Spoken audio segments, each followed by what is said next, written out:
Welcome, नमस्कार, स्वागतम, आदाब।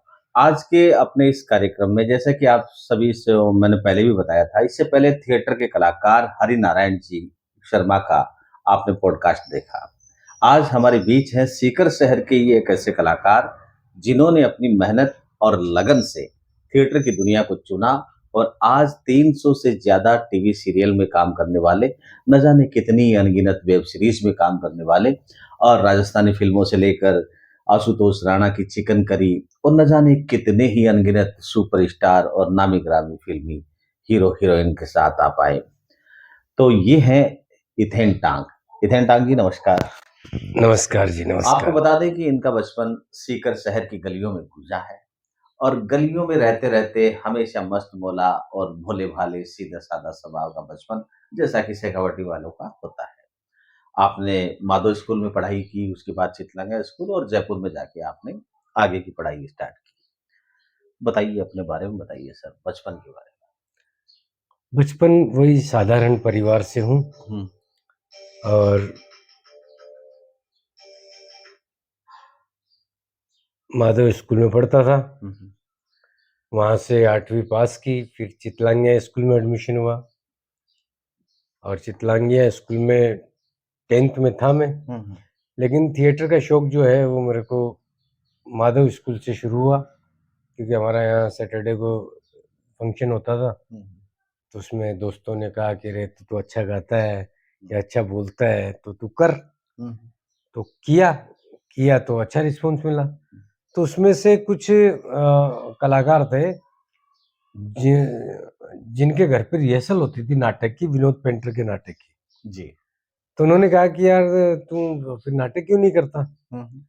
और दूसरा कारण ये था कि मेरा जो भाई था वो रामलीला में नर्तकी का रोल करता था। जब रावण आता था ना, "घरे जाओ, हुँ। किसी नर्तकी का प्रबंध करो।" हुँ, हरीश मैंने की बात कर रहे हैं। हाँ, तो हरीश, अब घर में कोई भी रिलेटिव आता तो सब लोग उसी को पूछते, तो मैंने कहा यार इसमें तो कुछ दोस्तों इस बात बात है। से एक बात निकल कर आती है, अगर आपके आस-पास या आपके परिवार में कोई अगर एक कला के प्रति जैसे प्रेम हो जाता है, तो उसका प्रभाव पूरे कुटुंब पे पड़ता है। क्योंकि अगर हरीश जी नहीं होते तो हीरालाल के सपने हीरालाल के मन में ही रह जाते और आज हीरालाल अपना कोई कोई भी व्यवसाय चुन लेते और उस दुनिया में जैसे कि लोग आते हैं, चले जाते हैं, पता ही नहीं चलता कि क्या जीवन है। लेकिन हरीश जी से प्रेरणा लेकर यानी इनके बड़े भैया थे, नहीं, इनके प्रेरणा परिवार में। एक्चुअल में क्या है कि वो जो हमारे रिलेटिव आते थे ना, हाँ, तो वो किसी को भी नहीं पूछते थे। हाँ, हाँ। वो पूछते थे कि वो कहाँ है, जो रामलीला में काम करता है। हुँ, तो मुझे लगा कि कुछ अलग काम कर रहा है वो, बिल्कुल। है ना? हुँ, कि जिसको लोग इतना जब भी आते हैं उसी का नाम लेते हैं। हुँ, तो मैंने कहा मुझे वो ही काम करना है, हुँ, हुँ। जिसको करने से लोग आपके पूछें। लोग पूछे कि अरे वो कहाँ है? हुँ। हीरालाल कहाँ है? नहीं, प्रेरणा का अभिप्राय ये है कि देखो, प्रेरणा अपन कहीं से भी ली जा सकती है हाँ, और इसका मतलब ये नहीं कि बहुत ज़्यादा अपन उनके वो वैसे लेकिन मेरा अभिप्राय ये था कि हरीश जी ने आप हरीश जी का ग्लैमर था उस ज़माने में। हाँ, भले ही वो नर्तकी का रोल करते थे, हालाँकि नर्तकी का रोल भी अपने आप में एक हाँ, अनूठा रोल है, नहीं क्योंकि एक सब रामलीला में एक परफ़ॉर्म पुरुष करना, एक स्टेज पे परफ़ॉर्म करना वो बड़ी बात बड़ी थी। बात थी क्योंकि हाँ, पुरुष है ना मनोज जी, पुरुष अगर कोई महिला के कपड़े पहनकर इस बेदर्द ज़माने के सामने आता है, तो उसे कितना अपने मन को समझाना पड़ता है। क्योंकि पुरुष का पाखंड ही ऐसा है कि वो झूठ पे झूठ, झूठ पे झूठ बोल के अपने आप को श्रेष्ठ साबित करने का प्रयास करता है। लेकिन जब थिएटर में आते हैं, तो पुरुष एक साधारण-सा हो जाता है, सारी संवेदनाएँ तो और उसमें। उस समय क्या होता है कि लड़कियाँ तो करती नहीं थी। हुँ, हुँ। हम नाटक करते थे तो लड़के ही लड़की बनते थे। हुँ, हुँ। तब लड़कियों का स्टेज पे यहाँ तो था ही नहीं, हाँ, और हाँ। आज भी नहीं होगा, यहाँ तो छोटा हुँ। शहर है। नहीं, ऐसी बात हाँ, नहीं है। लड़कियाँ देखो अब लोगों के समझ में आने लग गया है कि जब नर और नारी ये 2 जो जाति है, बाकी की जातियाँ तो लोगों ने बना दी है। तो ये जो नर और नारी ये सम्मान है, कंधे से कंधा मिलाकर आज नारी चल रही है, तो ये बड़ी अच्छी बात नहीं है। वही बता रहा हूँ, नर-नारी का सम्मान तो है ही है। मैं बोल रहा हूँ कि जब हम लोग ड्रामा करते थे, उस वक़्त क्या है हमारे जो अपोजिट होता था, अगर कोई स्त्री होती थी तो लड़का ही स्त्री बनता था, वही ड्रेस पहले पहनता का था। चलन ये था, चलन यही था। अशिक्षा की वजह से। हम जो भी कृष्ण लीला करते थे या कोई भी नाटक करते थे तो उसमें हमारे पहली बार हमारे नाटक में लड़कियां जो काम की, जब हमने सीकर से नाटक जयपुर लेके गए, और जयपुर में हमारा नाटक था मेरे ख्याल से 92 में या 3 में था, और वहाँ पे हम वहाँ की जो प्रसिद्ध कलाकार थी अनीता बिष्ट और बबीता भारद्वाज, उनको हमारे विनोद पेंटर डायरेक्टर साहब ने फाइनल किया और उनका जो अमाउंट था उनसे क्लियर किया, और हम लोग यहाँ से तैयारी करके गए जयपुर, नाटक किया हमने। पहली बार हमारे स्टेज पे लड़कियां साथ में आई और हमने नाटक किया, अच्छा अनुभव हुआ और लगा कि यार ये लाइफ तो बड़ी अच्छी है, ये तो आगे बढ़नी चाहिए।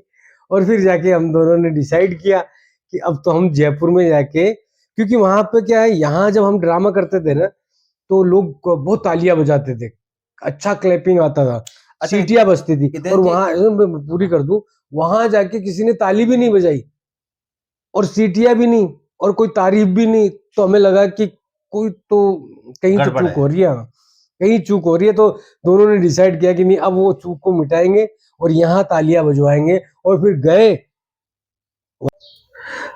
सीकर से आपका मन भर गया या यहाँ पर आपने प्ले किया, आपको महसूस हुआ कि कुछ कमियां रही है और उन्हीं कमियों को दूर करने के लिए आप परंपरागत या प्रशिक्षित लोगों के बीच में जाना चाहा, रविंद्र मंच को आपने चुना।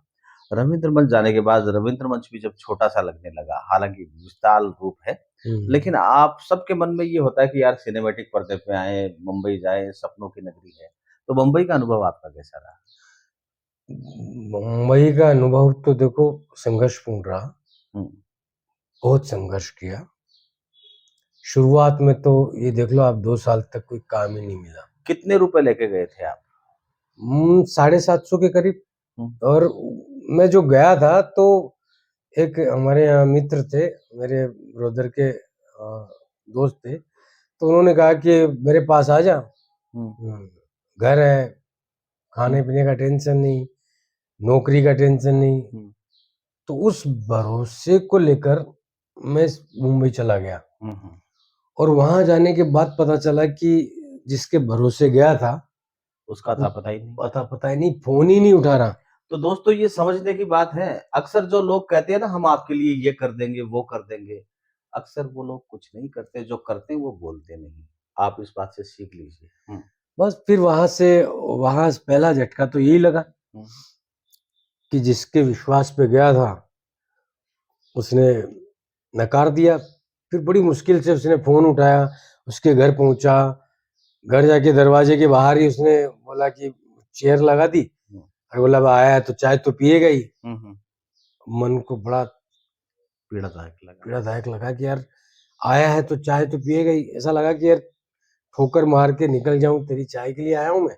हुँ, लेकिन फिर मैंने कहा मजबूरी है, फिर हुँ, मैंने कहा ठीक है चाय तो पीऊंगा ही। चाय पिलाई तो मैंने कहा क्या हुआ मेरी नौकरी का, तो बोला नौकरी तो तेरी 7 दिन में मैं कहीं ना कहीं लगा ही दूंगा। तो मैंने कहा ठीक है, फिर मेरे बैग वैग है और मेरे रहने का तेरा देख ले। हुँ, मैं कहा रहने का देख ले, मुंबई शहर में मैं किसी को जानता ही नहीं, पहचानता नहीं, और आपसे मैं 2 महीने से कांटेक्ट में हूँ, फोन कर रहा हूँ कि ये तारीख की टिकट बना ली है, आज निकल रहा हूँ, और वहां आके वो बोलता है कि रहने का तू अपना देख ले। मैं कहा मैं आ गया टेंशन में, कहाँ देखूं, किसके पास जाऊं। हालांकि मेरे थिएटर के 2 दोस्त रहते थे जो आज बड़ी हस्ती है, धीरज सरना और एक संजय विद्रोही, लेकिन उन्होंने कहा था कि 5,000 रुपये डिपॉजिट लगेगा और 500 रुपये महीना लगेगा, जबकि मैं तो 750 रुपये लेके गया था। हुँ, अब मैं उनके सामने क्या मुंह लेके जाऊं, हुँ, हुँ, तो मैंने कहा नहीं वहां तो नहीं जाऊंगा मैं, हुँ, और ये भाई रख ही नहीं रहा। हुँ, तो मैंने कहा चलो, इससे विनती की, प्रार्थना की कि रख लो, बाद में मैं कहीं देख लूंगा। तो उन्होंने कहा नहीं, फिर मैंने कहा चलो ठीक है, मैं मेरा रहने का देखता हूँ, आप मेरा बैग रख लो, और बोले बैग भी ले जाओ, कल हुँ, को चोरी हो गया तो। हुँ, हुँ। मेरे समझ में आ गया कि यहाँ पे तेरा कुछ नहीं होना, और ये मतलब रखना नहीं चाहते तेरे को। अब दोस्तों आपने देखा कि चाय, चाय पीने से चाहत बढ़ती है, लेकिन जब कोई हारा थका कोई पराये प्रदेश जाता है तो अमूमन शेखावाटी यानी कि सीकर में तो ये चलन है कि आइए चाय पी के चाय। जाइए। चाय का मतलब ये होता है कि एक आत्मा से आत्मा का मिलन होता है। चाय के बहाने बहुत सारी बातें होती हैं। हालाँकि चाय की चुस्कियों से कुछ लोग कहते हैं कि एनर्जी आती है, लेकिन चाय पीने से चाहत बढ़ती है, हम इस पक्ष में थे। अब हितेन वहाँ हारा तका गया तो सामने वाले ने ये कहा कि चाय तो आप पी के ही जाएँगे। नहीं, उनका नहीं, मतलब चाय तो पियोगे ही ना। पियोगे ही हाँ, ना, पी यानी के कि जाना तो रिस्पेक्ट हो गया। उसमें जो भाव थे कि वो ये था कि आप जल्दी से जाइए यहाँ पे, आपके लिए हमारे यहाँ कुछ नहीं है। और चाय की औपचारिकता ये है कि चाय तो अपनेपन का एक निशानी है, लेकिन उस चीज़ को वहाँ हाँ, तो सर आप आगे बता रहे थे। फिर क्या है, फिर वो जब बैग रखने के लिए भी उसने मना कर दिया, तो फाइनली डिसाइड किया कि मैं क्या यहाँ नहीं हो रहा, तो मैं अंधेरी स्टेशन वापस आ गया। अच्छा, ये हितेन जी एक बिन बात काट के मैं पूछना चाहूँगा, जैसे बहुत सारे यहाँ के लोग हैं, जो इस फ़ील्ड में हैं, वो बोले हमारे वहाँ वो जानकार, वो बुला रहे हैं, मेरे वो रिश्तेदार हैं, मैं वहाँ जाऊँ, तो ऐसे में उनके लिए आप क्या सजेस्ट करना चाहेंगे? किसी के भरोसे पे मत जाओ, अपने दम पे जाओ, क्योंकि जो भी आपके पहचान वाला है ना, वो 1 दिन, 2 दिन, तीसरे दिन तो आपको निकलना ही पड़ेगा। अच्छा हितेन जी, जैसे कि वहाँ से आपको निकाल दिया गया या उनके भाव ऐसे थे कि आप यहाँ से जाओ और हाँ, उसके बाद एक नौजवान जिसके कंधे पे बैग है 2-2 और बैग। भविष्य का प्रश्न है, हालाँकि कुछ करना है, जेब में पैसे भी सीमित हैं, मात्र 700 की समथिंग, तो उसके बाद आपने क्या किया? 2-2 बैग थे, एक बैग में मेरे नाटकों की बुक्स थी हुँ, और वो लेके मैं अंधेरी स्टेशन आ गया, सोचता रहा क्या करूँ? हुँ, कुछ तो करना ही है, मैंने सुना था मुंबई का पानी पीना चाहिए। हुँ, तो मेरा एक हमारे सीकर में हमारे पड़ोसी रहते थे, तो उन्होंने एड्रेस दे रखा था कि यहाँ आना, तो ढूँढते-ढूँढते उनके घर पे गए, तो वहाँ पता चला कि वो तो बिल्डिंग का काम करते थे और यहाँ से काम खत्म हुआ और वो चले गए। हुँ, फिर मैंने कहा अब क्या करूँ? तो अब मेरा फिर एक हमारे एक और पड़ोसी थे कुमाऊँ के, मेरे स्कूल में फ्रेंड था, तो वो भिवंडी रहता था। हुँ, तो मैं उसका एड्रेस निकाल के भिवंडी पहुँचा रात को 11 बजे। हुँ, भिवंडी जैसे ही मैं पहुँचा तो पता चला कि उसकी तो माँ की तबीयत खराब हो गई और वो आज 4 बजे यहाँ से निकल गया सीकर। तो मैंने कहा अब फिर वहाँ लोग थे तो उन्होंने कहा कि तू गाँव का है ऐसे? अरे हमारे सीकर का है, तो आज रात रुक, कल चला जाना। फिर हुँ, कल वापस अंधेरी स्टेशन आ गया मैं। अब वहाँ सोचता रहा कि क्या करूँ? रात तो गुजार ली मैंने, क्योंकि मैंने सोचा था कि सुना भी था कि यहाँ का पानी एक बार जो पी ले तो वहीं का हो जाता है। हुँ, तो वो पानी तो मैंने पी लिया। अब वहाँ स्टेशन पे आ गया, मैंने कहा अब क्या करूँ? अब काम, पैसे भी खत्म हो गए थे, अब क्या करूँ? तो कुछ लड़के ऐसा एक जैसा बैग लेके लड़के-लड़कियाँ भाग रहे थे।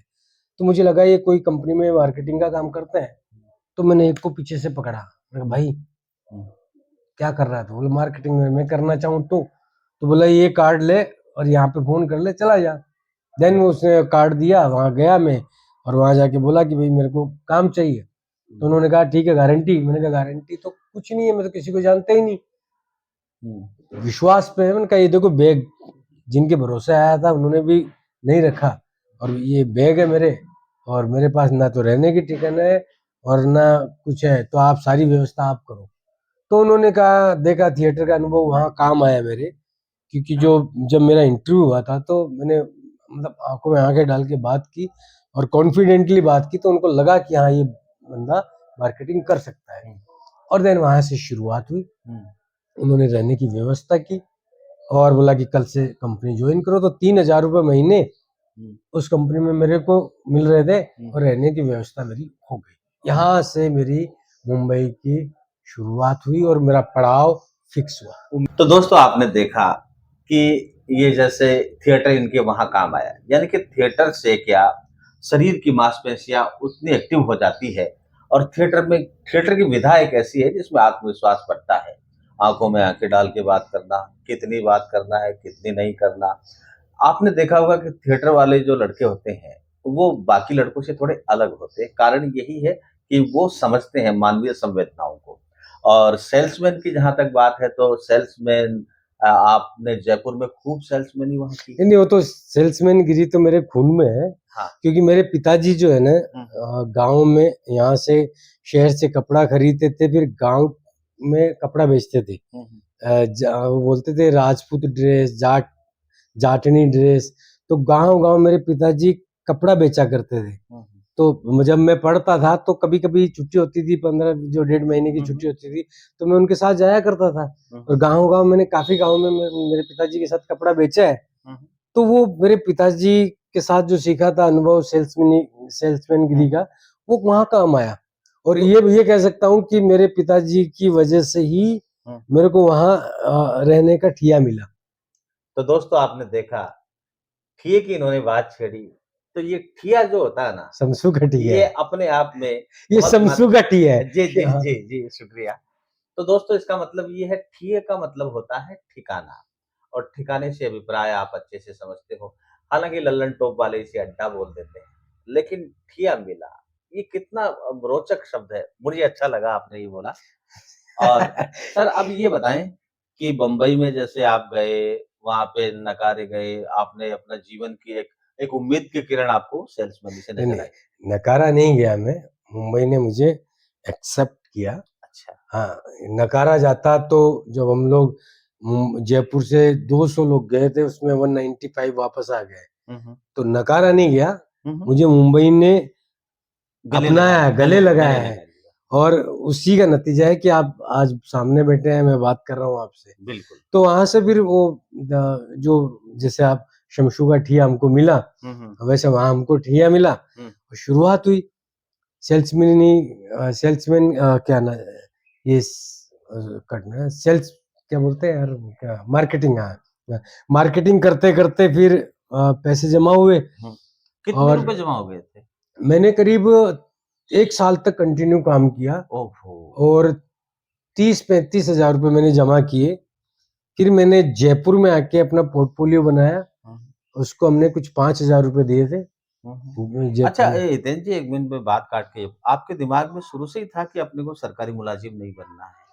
या आपने वो जो पाठ पढ़ लिया था कि ये जो तनख्वाह होती है वो पूर्णमासी का चाँद नहीं, नहीं, होती है? वो तो देखो या आपको स्वतंत्र ही काम करना था या आपके मन के ये मुताबिक कुछ काम नहीं करना था दिमाग में इतना फितूर था कि कुछ ऐसा करना है कि जिसको लोग याद रखें। मतलब मैं कुछ ऐसा करूं कि पड़ोसी या रिश्तेदार नातेदार आए ये पूछे कि कहाँ गया हीरालाल, कहाँ है हीरालाल, कहाँ है हितेन, क्या कर रहा है हितेन। और मेरे काम को लोग देखें, सराहें, तारीफ करें, तालियां बजाएं। बस ये दिमाग में फितूर था, बाकी नौकरी वोकरी का या पैसों का कभी ऐसा लालच रहा नहीं कभी। जैसे महात्मा बुद्ध ने कहा है कि आप अगर जिस विषय के बारे में सोचते हैं और आँखें बंद करते हैं, तो आपका मन, कर्म, वचन वैसा ही होता जाता है। तो क्या आप इन बातों से सहमत हैं? बिल्कुल, बिल्कुल सहमत हूँ मैं। और मैं मतलब इतना सहमत हूँ कि उनकी सारी बातें है ना मेरे ज़हन में और दिल में ऐसे अच्छे से बैठ गई है। क्योंकि आप जो सोचते हो ना, वही होता है। लेकिन दिमाग में आपको बिठाना पड़ेगा कि आपको क्या करना है, टारगेट फिक्स करना पड़ेगा कि आपको करना क्या लाइफ में, कितना करना है, कहाँ तक जाना है, कितना कर पाते हो, कितना हो पाता है, ये सब ऊपर वाले पे छोड़ दो आप। लेकिन आप लगे रहो उस चीज़ के लिए। अच्छा तो जीवन के दर्शन के बारे में आपका क्या मानना है? जीवन क्या है? जीवन जो आप कर रहे हो, जो जी रहे हो, वो जीवन है। अब आप दूसरों की सेवा, हम लोग स्काउट में थे, हुँ, तो हमें एक गाना सिखाया जाता था हुँ। कि किसी के काम जो आए उसे इंसान कहते हैं, पराया दर्द अपनाए उसे भगवान कहते हैं। मनुज गलती का पुतला है जो अक्सर हो ही जाती है, जो कर ले ठीक गलती को उसे इंसान कहते हैं। तो यही जीवन है बस। यानी परोपकार, जीवन में अगर अपना सामर्थ्य है, तो कहीं न कहीं अपना हाथ अपने को बढ़ाना चाहिए। बिल्कुल, बिल्कुल। तो अब अपन बम्बई की तरफ चलते हैं पुणे। जी। तो सबसे पहले आप कौन से प्रोड्यूसर के पास गए या कौन से प्रोडक्शन हाउस के पास गए अपनी खूबसूरत सी फ़ोटो लेकर, जिन फोटो में आप राज बब्बर की तरह नजर आया करते थे।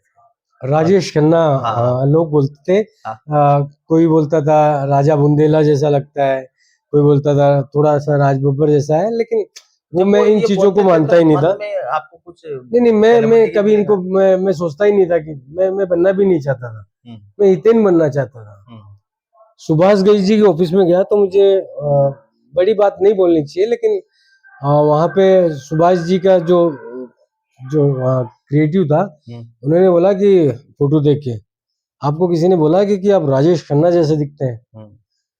मैंने कहा सर, ऐसा तो किसी ने नहीं बोला, लेकिन हाँ ऐसा जरूर बोला है कि राजेश खन्ना आपके जैसा दिखता है। वो बड़ी बात है, वो उनके तो खैर धूल तक नहीं हम, लेकिन कॉन्फिडेंस। हुँ, और मैं बनना भी नहीं चाहता था। मैं मिमिक्री नहीं अच्छी कर सकता हूँ, मैं हुँ, बहुत अच्छी करता था मैं मिमिक्री, जी। लेकिन मैं करना ही नहीं चाहता था। मैं चाहता था कि मुझे मेरे नाम से जाने और मेरे तरीके से जाने। मैं अपनी भाषा में अपने तरीके से जो एक्टिंग करता हूँ उसकी पहचान हो, उसकी जगह हो, और बस वही करता आ रहा हूँ। अब धीरे-धीरे वो जगह में स्थान मिल रहा है। बिल्कुल। अच्छा, सफलता जैसे बहुत देर कर दी हुज़ूर आते-आते, तो अब जाके कहीं, हालाँकि पहले भी आपने बहुत ही अच्छे रोल किए हैं, बहुत अच्छा काम किया है, लेकिन अब आपके मन को कोई आत्मसंतुष्टि ऐसा कि यार हाँ, नहीं, सब नहीं, कर नहीं, लिया, वो संतुष्टि तो या नहीं अभी? है, क्योंकि अ, जो करना चाहते थे वो उस मुकाम तक पहुँचे भी नहीं है अभी। पर कर रहे हैं, औरों से बेटर कर रहे हैं, क्योंकि मैं मेरे से आगे बढ़ गया उसको भी देखता हूँ, और मेरे से पीछे रह गया उसको भी देखता हूँ। मैं देखिए, दोनों चीज़ों को देखता हूँ, बिल्कुल आप है ना? देखते हैं, लेकिन देखिए जैसे कि मुंबई अगर कोई जाता है जिसके पास रहने के लिए, खाने के लिए, पीने के लिए कुछ नहीं होता या बहुत कम होता है, और उस व्यक्ति का उस लाइन के दरमियान चलते-चलते खुद का मकान मुंबई में होना आज एक बड़ी बात है। हाँ, वो तो है ही, डेफ़िनेटली बड़ी बात है। और मेरे साथ जितने भी लोग गए थे ना, सबसे पहले मकान भी मैंने ही लिया था। हुँ, हुँ, मतलब मैंने बीच में एक इन्वेस्टमेंट कैमरे का भी किया था। हुँ, उस वक़्त जो मैंने जो कैमरा लिया था ना, हुँ, उसकी कीमत में मुंबई में घर मिल जाता था। हुँ, इतना महँगा कैमरा लिया था मैंने।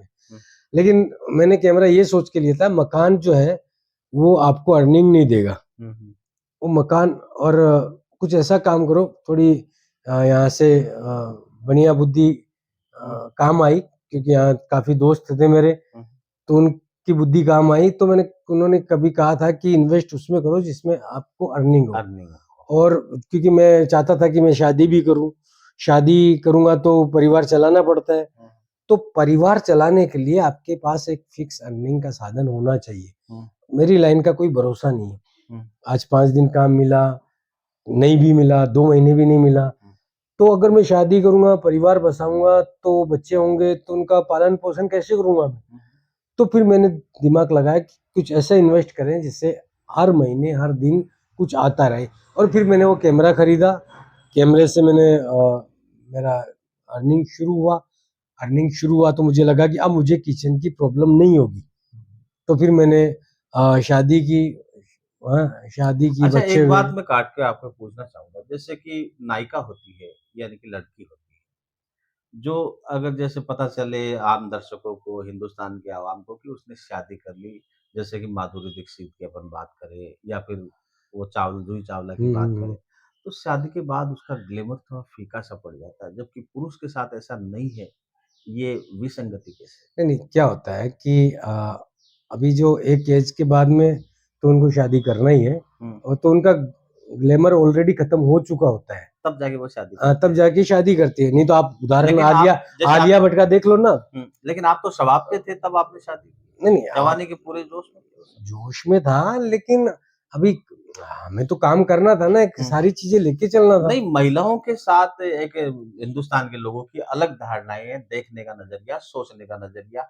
अरे यार! इस हीरोइन की शादी हो गई, इसकी क्या फ़िल्म देखें? नहीं, और ऐसा होता तो आलिया भट्ट नहीं चलती। हुँ, आज हुँ, आलिया भट्ट काम कर रही है, हुँ, एक बच्ची की माँ हुँ, है ना? ग्लैमर भी है, सब कुछ है, हुँ, काम भी कर रही है, अच्छा हुँ। काम कर रही है। अमूमन हर जगह नहीं, लेकिन ज़्यादातर ऐसा वो सोचा वो जाता वो बताऊँ, जितनी भी हीरोइनें शादी की हैं, वो एक एज के बाद में की है। है। हुँ।